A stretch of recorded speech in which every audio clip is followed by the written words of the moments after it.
Broad Street Review Podcast, Philly's online hub for arts, culture, and commentary, where art and ideas meet.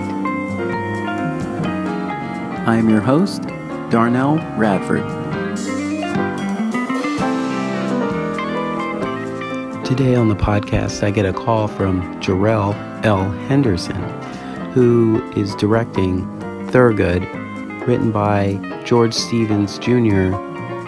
and featuring Johnny Hobbs Jr. at Walnut Street Theater, Independent Studio on 3. So here's my interview with Jerrell L. Henderson for Thurgood.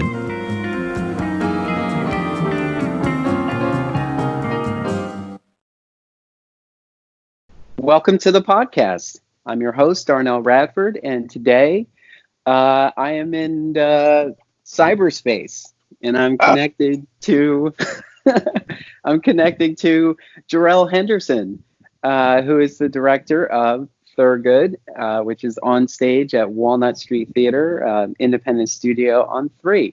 So, Jerrell, welcome to the podcast. How's it going, Darnell? How are you? It's going well. I should say welcome back. It's good to be back. Yes, I always enjoy when I can see the notifications that you'll be in town and that you'll be directing a show. I'm like, great, I'll have to have a conversation about that. So I love it. I really can't get enough. I love our conversations. Yeah, so it was good. I wasn't able to attend Thurgood opening night, but I did get to attend it a couple of days later, and wow, what an interesting piece. Because I do remember that it was a Broadway piece, but at the time I wasn't really going to New York to catch the shows, but fortunate enough that it came here to Philly. So Thurgood. Yeah.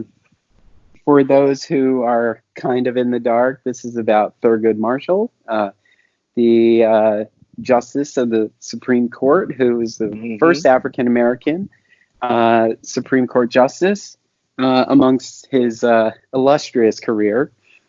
And it is portrayed by Johnny Hobbs Jr., who, if you are a Philadelphian, you know very well. Yeah, he's fantastic. Yeah. So tell me about Thurgood. The play is, as you said, it was a one-man show that was done on Broadway a few years ago with Lawrence Fishburne. It tracks the life of Thurgood Marshall. It begins when he's an older gentleman after he's retired from the Supreme Court. He's giving a lecture at his alma mater, Howard University.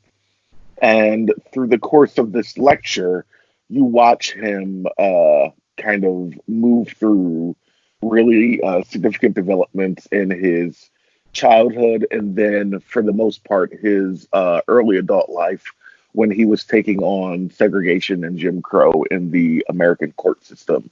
It touches on Brown v. Board of Education, which was one of the most significant court cases of the 20th century, and then pushes forward to him being appointed the first African-American judge, associate justice on the Supreme Court. And that's kind of it. And in doing so, you get a chance to really get a glimpse of kind of the battles that have been fought for liberty and justice and equality and inclusion. And it's a reminder that, those fights are still going on. He paved a way, so it's up to us to pick up that banner and just keep moving the ball forward. Yeah. So I always ask this question, and I know that we are professionals in business, so we do our research in general, but I think that there are listeners out there who might think like, oh, I don't know if I could tackle something like this because of the weight of it, the history that's attached to a piece like that. But so I always ask, for a piece like this, how do you begin to prepare? How do you begin to prepare to direct a piece like Thurgood? Well, the first thing to remember is that he was a human being. And it's just really easy to get so caught up in the idea of the legacy of the man, that you could forget that, the more you learn about Thurgood Marshall, the more you learn he was a really loud, bawdy, intelligent, diligent, persistent, rascal. He was all of those things. And so when you approach a play that is touching on the life of someone who has achieved in our world, the thing to remember is to and there are moments written in the script because he was a storyteller as a human being. He loved telling stories.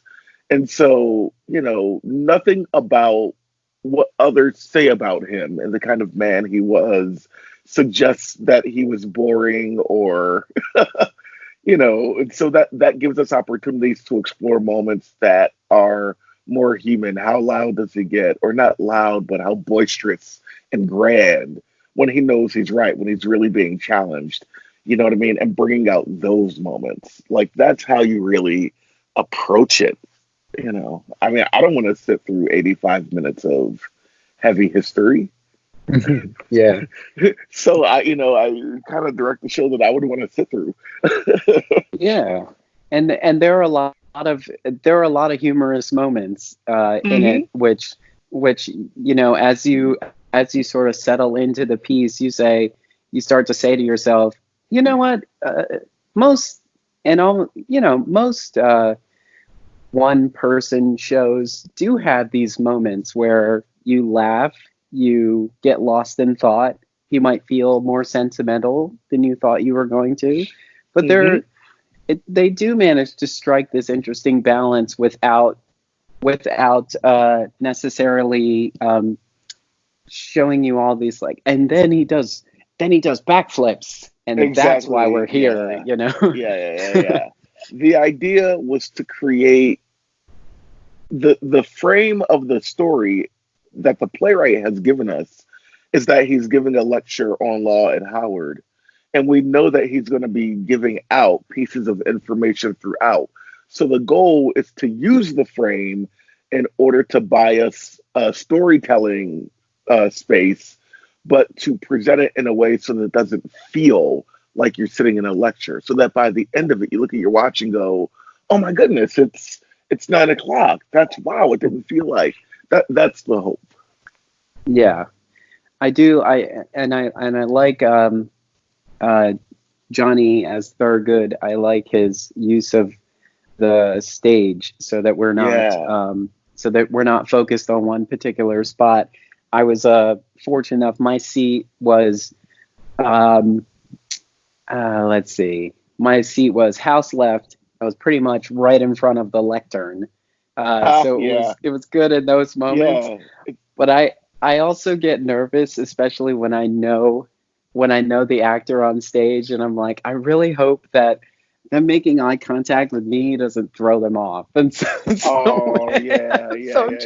I'm trying not to. I'm trying not to be like, I don't want to steal your focus. Of course, you're a professional. I can do that. But that's always a thought in my head. I'm just like, okay, I'm gonna look through him maybe, and well, there's nowhere else to look. I mean, there's some stuff going on the monitor upstage, but I mean, for the most part, it's his show. But again, in terms of how he moves within the play and keeping the rhythm of the play overall, because overall it's a combination of what he's doing with the lights and sound are doing, what the set is doing, even though it looks like a pretty stable set. There's movement in the set. And so really, one of our goals was to make sure that that Thurgood isn't in one place for long. At the same time, he's not always moving. If he's in one place for long, that gets boring. And if he's always moving, you can't focus.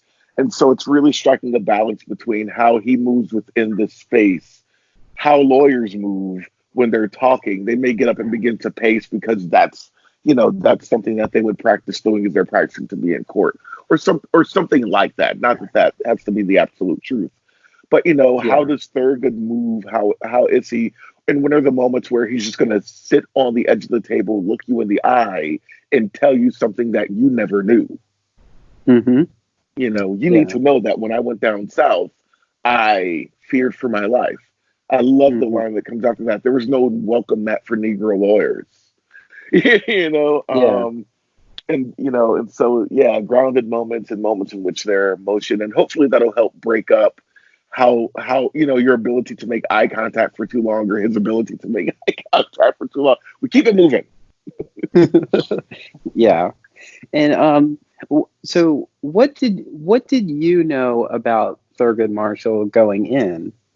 And I mean, how much information did you have going into like just reading this piece, beginning the process? What did you know just from being a human in the world?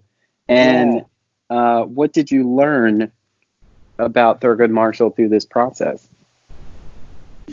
surprisingly little.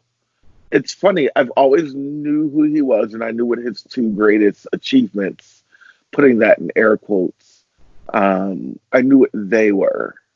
Yeah. Brown v. Board of Education, first Black Supreme Court justice, and I remember there's a slew of deaths in the early 1990s that I remember being announced.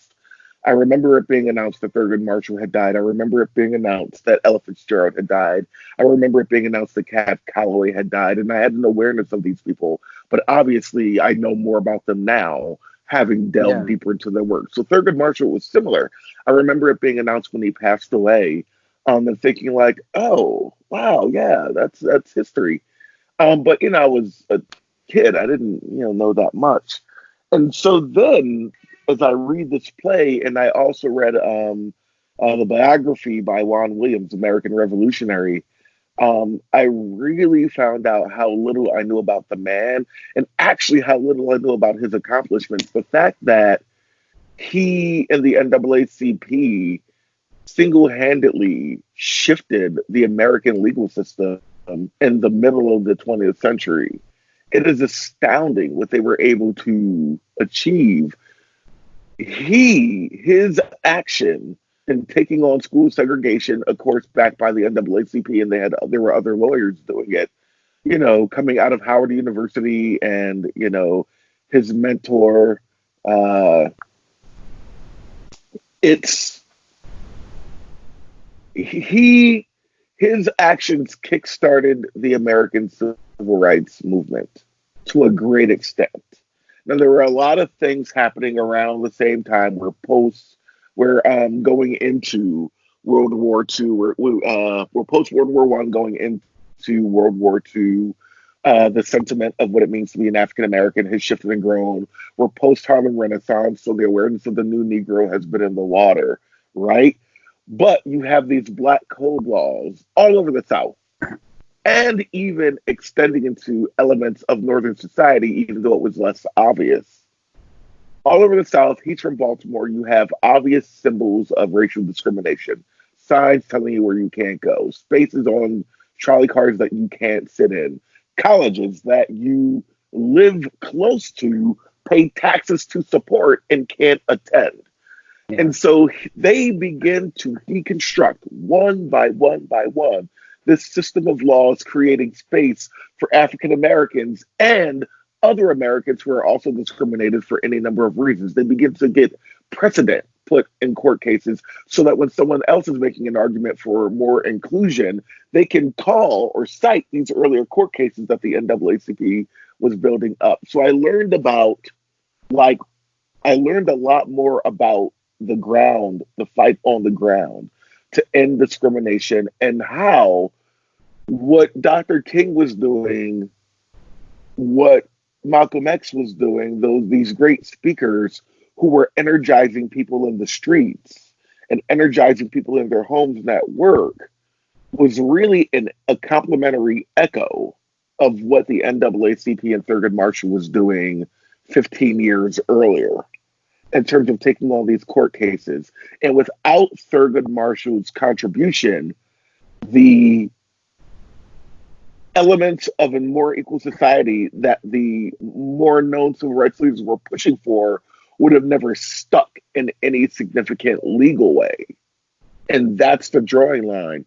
Dr. King was able to change people's minds. Malcolm X was able to change people's minds. And that was really, really, that's really significant. but Thurgood Marshall changed the law. Change the law, yeah. And it is so huge. And so that was really like really learning about that contribution, and then the awareness of what I didn't know. Why am I just learning this out at 39 years old? You know what I mean? Yeah. Why is this something that I was taught more? I didn't know that he had a really complicated relationship with Dr. King. He would work to help him out, but he fundamentally disagreed with the way that Dr. King went about doing things. Dr. King would break the law, and in his mind, to break the law, it means that you're a criminal. He understood why he was doing it. Intellectually, he understood it, but he had a fundamental disagreement because sorry, go ahead. Yep. Oh no, go ahead. No, I was just going to say Charlie Houston, the man who trained him, taught him to use the law as a weapon, to not break it, but to use it. So yeah, what were you going to say? I was going to say those elements, that dynamic between Thurgood Marshall and Dr. Martin Luther King Jr.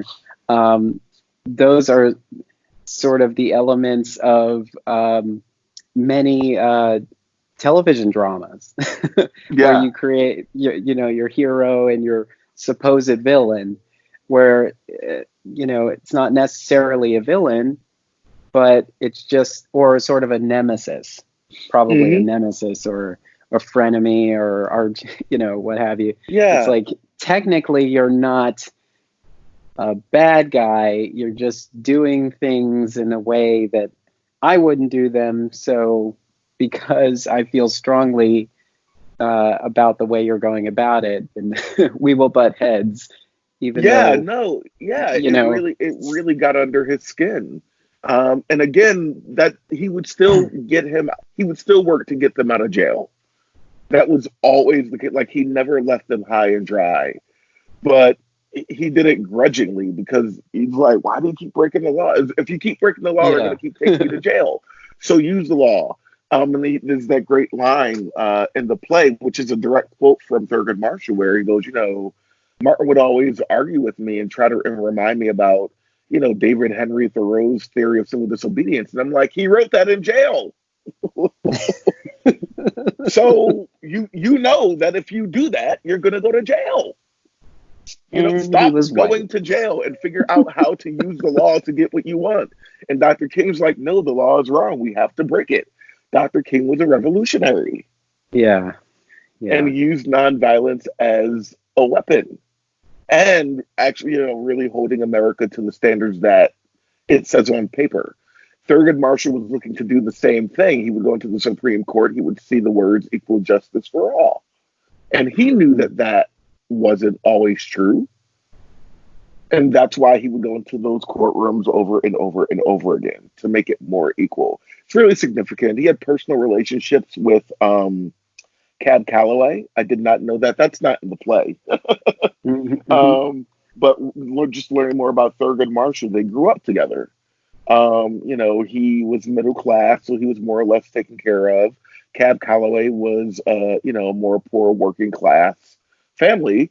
And so he wasn't always in school because he had a couple of side hustles that he had to go do to make money. Yeah. And so learning about the trajectory of these men, they both end up at Lincoln. At Lincoln, he runs into Langston Hughes. Langston Hughes is older at that time. He's a little bit older. So but Langston at that point had already been all over the world. And he had a really militant, active mind in terms of what he was willing to accept and what he was not willing to accept. Thurgood Marshall hadn't gotten there yet. And again, it is spoken about in the play. When Thurgood Marshall begins to experience more racism from white America, he begins to understand some of what Langston had always been talking about. So Langston Hughes begins to challenge him more. So you were, kind of free and easy, and now you're beginning to see how the world really is. What are you going to do about it? And he really challenged him. And so because of Langston Hughes, it's true, because of Langston Hughes' influence, Thurgood Marshall began to clean up his act in terms of being a student, working harder and understanding that, and meeting No, wait, that was later. That was later at Howard. And Lincoln, it was Langston. And understanding that he wanted to use his life to do some active good. He didn't just want to make money and get by. Yeah. And so learning about those personal relationships of people that I knew of as figures, Cab Calloway was an entertainment figure that I knew of. Langston Hughes was a intellectual and artistic figure that I knew of, but getting an understanding of where they were coming from and how they helped influence this other, person's life. It's really extraordinary. Yeah. I had a note in here, the importance of African American representation on the Supreme Court. Yeah. And I was thinking about just visibility, period, changes minds almost so much more easily, when you can see it. Because if you're, there was something I read that was saying like, it's kind of giving it away, but the moment in the piece where Thurgood brings up the two dolls. Yeah. Yeah, and points that out, and I was like, oh wow, it's like even Yep. even the people of color would still have chosen, the white doll over, because the society has told us this is normal and this is what you should want, even though it isn't the makeup of who you are at all. Yep. Yeah, and, it's really significant. That visibility of changing minds. To see it again, I think it's a powerful moment in the piece, and we sit inside of that, and the audience has to figure out. They have to figure out how they're going to deal with it, because that's where they are. And you think about that and what that must have been like. And that larger idea of someone feeling like they're not human enough or they're not good enough, it's not just about changing laws and words. It's about the ideas behind those laws and behind those words. That's the idea that they were attacking. The idea that to have darker skin is somehow makes you inferior to those who have lighter skin. That's what you're actually battling. Yeah. You're battling American myth. The myth that white people are better than black people for no reason, for creative reasons, for imagined reasons, for flagrantly false reasons. Yeah. Reasons that people know aren't true, but they buy into it because to buy into it makes them feel better on a personal level and gives them more power, even if it's imagined power in some way. Yeah. And the fact that cultural differences, diversity in general is way more interesting. A diverse world is way more interesting. We know that now. We openly embrace that. Yeah. If those stories that we were, now we're so inundated with so much information that we see so much else. So it's like it was easier to omit the fact that even though people of color, particularly African Americans, were treated as less than, the part that no one talked about is how they were also desired in, sort of behind closed doors. No one wanted to talk about that part. And if that had been brought up before, then there wouldn't have been such a conflict when those realizations came to the forefront. Now it's like, wait a minute, it's not brand new that we are so interested in diversity now. We had always been interested in diversity. It was just, when you only have like three television stations, when you only have a few channels that can deliver messages, they make strong choices about what to omit. Exactly. And, so they were, I guess whitewashing is the term. Yeah. Yeah. And there's so much of that in history in terms of how we understand how America got to the place where it is today. And so when you go back to, when Thurgood Marshall was first trying these court cases in the 1930s, the 1940s, going into the mid 1950s. It's just, it was a staggering task because the myth of white supremacy, the myth of whiteness, what it means to be white, that's a construct. People forget that.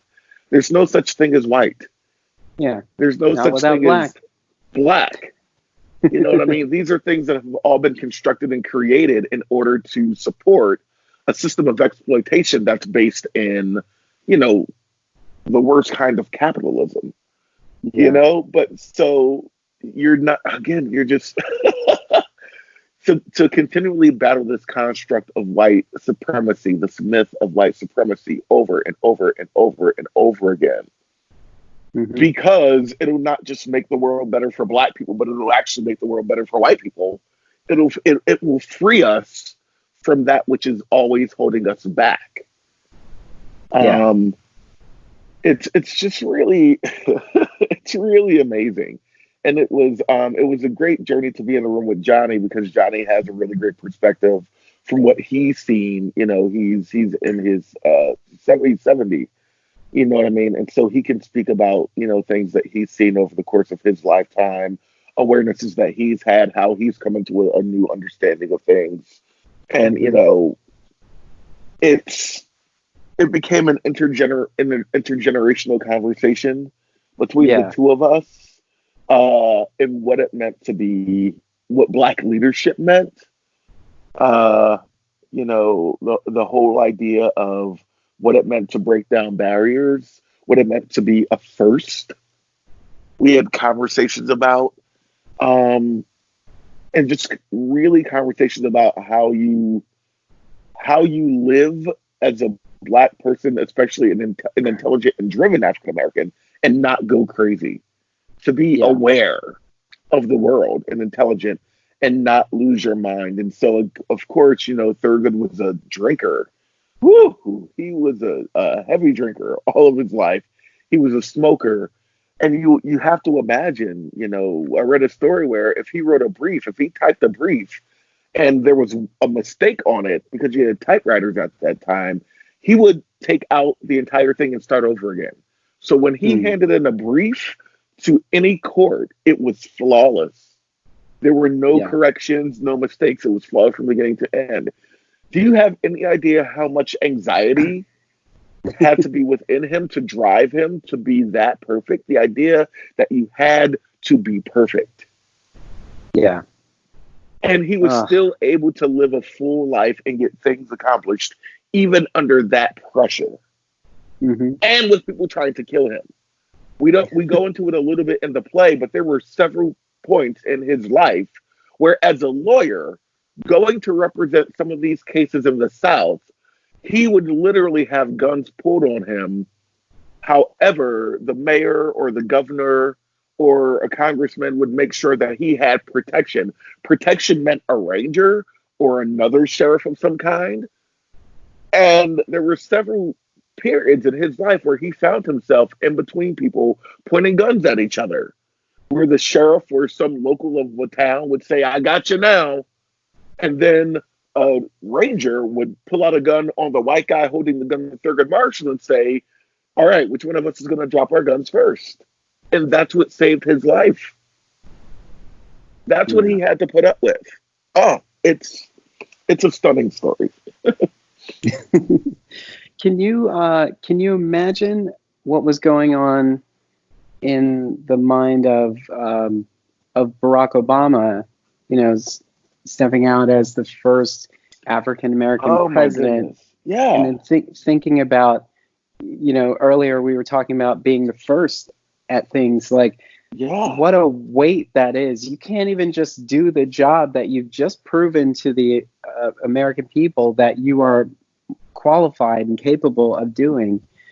You have this weight of expectation attached to it all as well. And you just imagine how heavy it was for Thurgood Marshall to be the first African American Supreme Court justice. Yeah, and even now you read notes and stories about, people who are constantly digging into his ability to think clearly, digging into his ability to navigate law. I mean, you have many, many detractors who just kind of tear him apart because he's not, however good he is or whatever he accomplished, it's still somehow not enough. Yeah, which if you if you talk to the right people of color, that is sort of the conversation they deal with every day. It's like it doesn't matter. Absolutely. It doesn't matter how qualified I am. You know, and I have the same degree that this person has. It's not enough. Nope. It's like Yeah. I turned in the same paper, got the same grade, or I believe in the same things. But you know what? You did it with a little bit of an attitude, and Exactly. Yeah. this is not acceptable. Not realizing Absolutely. the foundations of which you stand on, and like why it would be, why you would present in such a way. Just being completely ignorant of the fact that a totally different culture might process these things a different way. And I think that's why. Absolutely.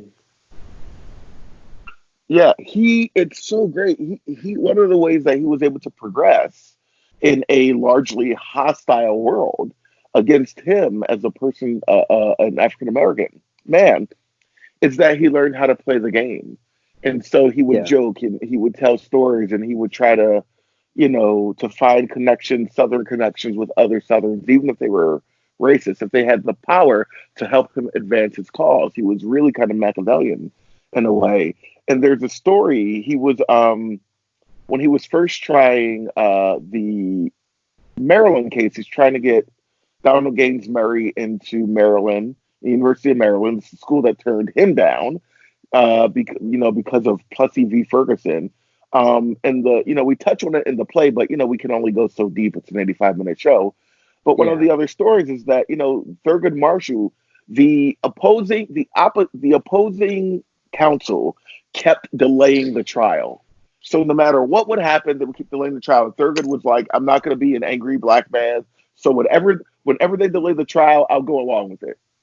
And so the trial kept getting delayed and kept getting delayed until the judge eventually. So they go to delay it again, and Thurgood Marshall doesn't object. And the judge, who's an older white man, who's actually very conservative and very traditional in the South, looks at Thurgood Marshall and says, "Well, hell, do you want to try this case or not?" Thurgood Marshall says, "Yeah, I would." And the judge says, "Well, then you need to object to them delaying it." And Thurgood says, "Well, I object." And the judge says, "Great. We'll see you tomorrow, and we're going to do this." And in making the arguments, the judge decides that the judge finds in their favor. He finds in favor of Thurgood Marshall and Donald Gaines Murray to be admitted to the University of Maryland. So something about Thurgood Marshall knew that or sensed that in order to push this forward, he had to wait for the white folks to be ready.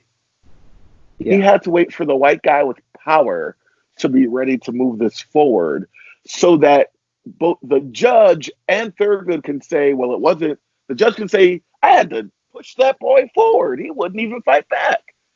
And Uh, Thurgood could say, well, it wasn't me. The judge is the one who pushed me. You know what I mean? And so that the onus becomes on the white power structure, and the white power structure can feel like it's done something good in order to progress a cause. That is uh, some serious psychological navigation. yeah. You know what I mean? And that It's that was one of the ways in which he was able to progress.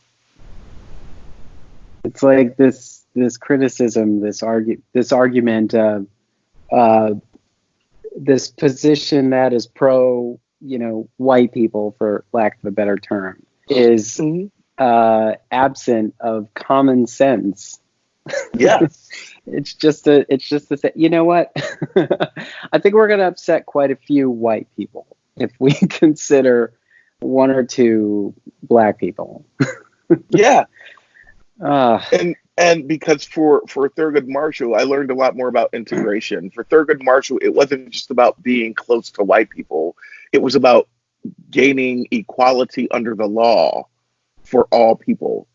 And so he wanted integration because he understood that integration was a way to visibly strike back against the narrative myth of white supremacy.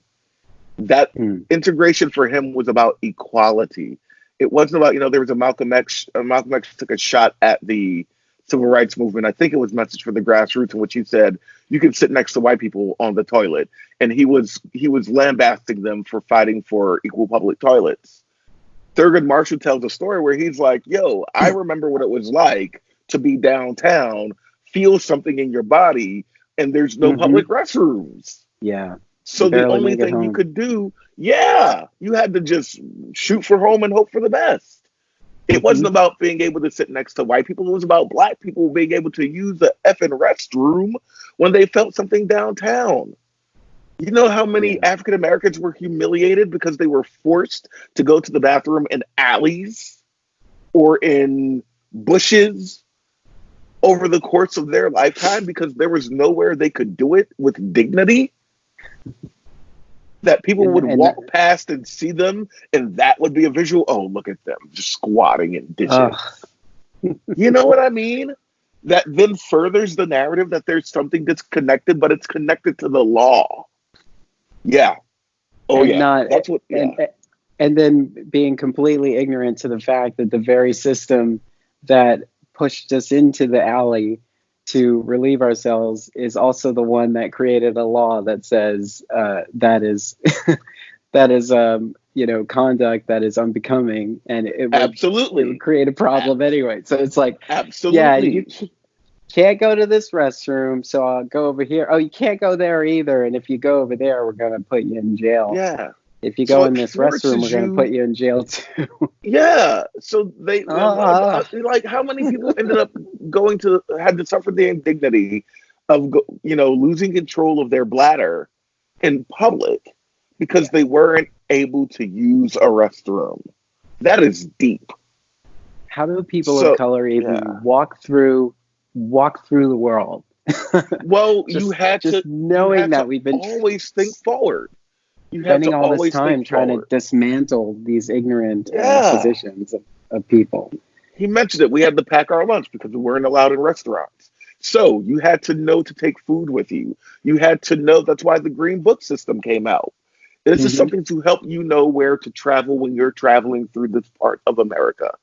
So there were ways that you had to school yourself as to how to navigate this world the best way you could, because you were fighting society, and society were using laws in order to do that to you. African Americans had the right to vote, but if they voted, they were being oppressed physically. They were being murdered, and fired. So it's economic. It's economic destruction. You have to eat to live. You work to get money so that you can eat, but you can't work because you're trying to vote. And because you're trying to vote and gain political power, the person who owns the place where you're working says you can't work there, knowing that it'll destroy you financially. It'll destroy your life. It's a different way of trying to kill someone in order to exercise the rights that they're already at.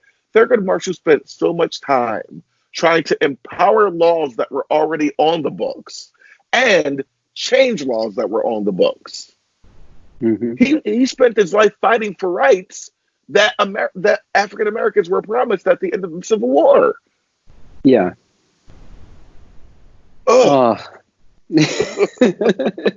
Like, how do you not walk out of rehearsal just heated? They're like, you know what? Don't go to rehearsal room 4.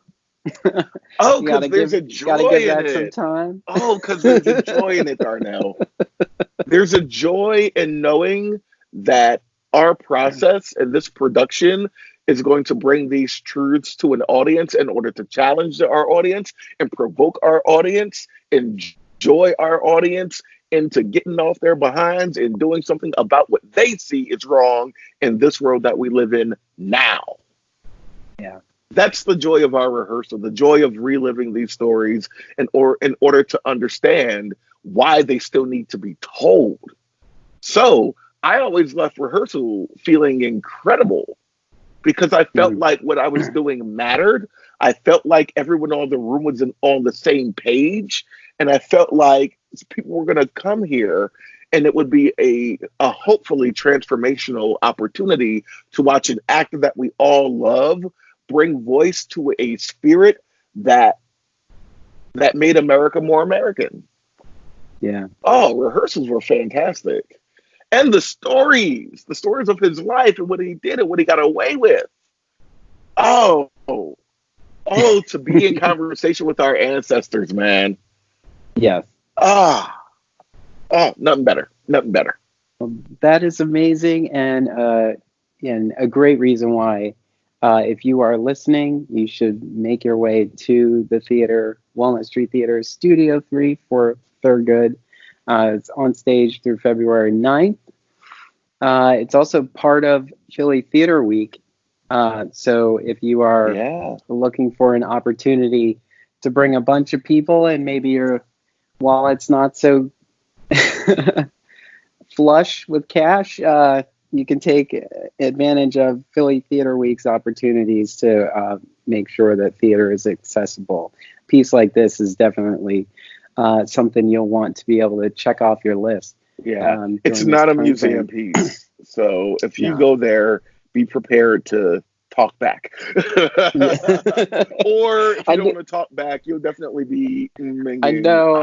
I want to be in the audience that's like, talk about it. That's happened a couple of times. Oh, you hear it. Yep. As he starts talking about the way that it was. And a lot of older African Americans, some older white folks are like, yep, that's how it was. Before we wrap up, anyway. Before we wrap up, let me get your thought on this. With the politics of today, as we are having this conversation, Washington is, all focused on impeachment, and but there are people all over the country just trying to get on with their lives. Should we pay close attention to the politics going on in Washington, or should we just go on with our lives? What do you think? I would argue that they're a hybrid argument. You always want to pay attention because it may not seem like it. It's easy to forget that what's happening there will deeply affect you. It doesn't always affect you in huge, immediately life-shattering ways. But it can affect you in like being in a hot tub sauna that is gradually getting hotter. It does not affect you at first, but eventually it will overwhelm you. And if it continues, it will end you. So that's why I would argue you should always be paying attention. Always, always, always. ABPA. Always be paying attention. There you go. Put that on a t-shirt. It's my I'm gonna brand. come up with a bunch of things to put on Rep Radio t-shirts. Listen, I'm down. And I want one. When you create a Rep Radio t-shirt, I want one. Okay? Yes. Oh, I have Rep Radio t-shirts. Do you? I can send you one. Yes. I will send you one. We have it here on the recording. I have to send Jerrell a t-shirt. Now you have to. Yeah. See you. Yes. Well, cool. I always enjoy talking to you. I was so glad to. I'm glad that it just clicked in my head that I should just, touch base with you. And I think you sent me a text after I posted something. And you're at the airport, and we're figuring out when we can find time to have this chat. So I'm really glad we were able to make the time to do it. I was glad to experience the piece. It was one of the first productions this month that I wanted to see in the new year. So I was glad it was there. Oh, great. Thank you. So thank you for taking the time. And again, the production is Thurgood. It was written by George Stevens Jr. It was directed by Jerrell Henderson. Jerrell L. Henderson. It features Johnny Hobbs Jr.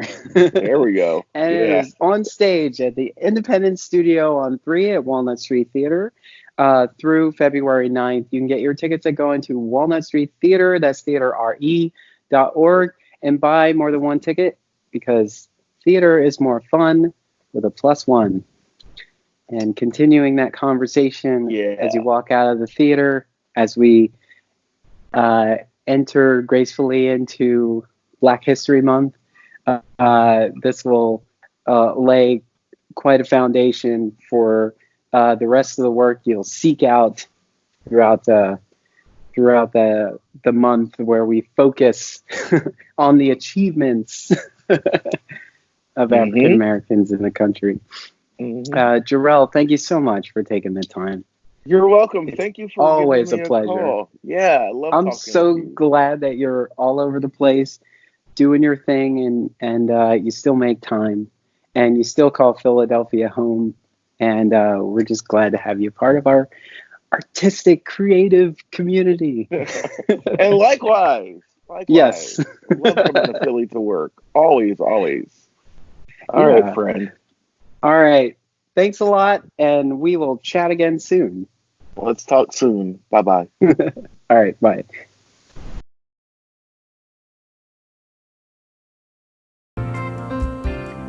Head on over to our website at www.broadstreetreview.com and click Get Involved at the top. While you're there, help keep us running and click Contribute to find out how. Connect with us on social media, on Facebook and Twitter at Broad Street Review. Thank you for helping to keep the conversation going.